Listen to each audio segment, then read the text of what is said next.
যে নারী অসম্ভব ভালোবাসতে পারে সে নারী ঘৃণাও করতে জানে।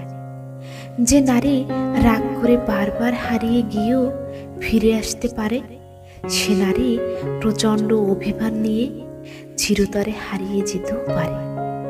যে নারী অল্পতেই কেঁদে ফেলে সে নারী প্রচণ্ড আঘাত নিয়ে ঠায় দাঁড়িয়ে থাকতেও পারে। যে নারী বারবার অবহেলিত হচ্ছে সে নারী অবহেলাও করতে জানে। নারীকে অতটাও তুচ্ছ ভেবো না।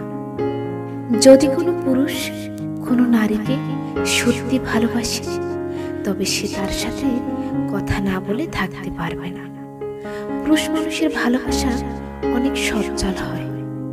যদি দেখেন কোনো পুরুষ অনেকদিন পর পর যোগাযোগ করছে বা ইচ্ছে করে যোগাযোগ করছে না, কথা না বলেও বেশ ভালো থাকতে পারছে, তবে বুঝে নেবেন সে পুরুষ আপনাকে ভালোবাসে না।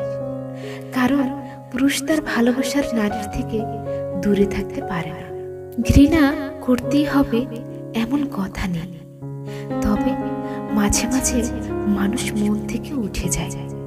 সে যেই হোক, বন্ধু কিংবা কাছের মানুষ, আগের মতো তাদের প্রতি আর আগ্রহ থাকে না, তাদের জন্য আর কোনো মায়া লাগে না। চোখের সামনে সারখার হতে দেখলেও বলতে ইচ্ছা করে না যে তোমার কি খুব বেশি কষ্ট হচ্ছে। ঘৃণার চাইতেও আগ্রহ হারানো বেশি ভয়ঙ্কর।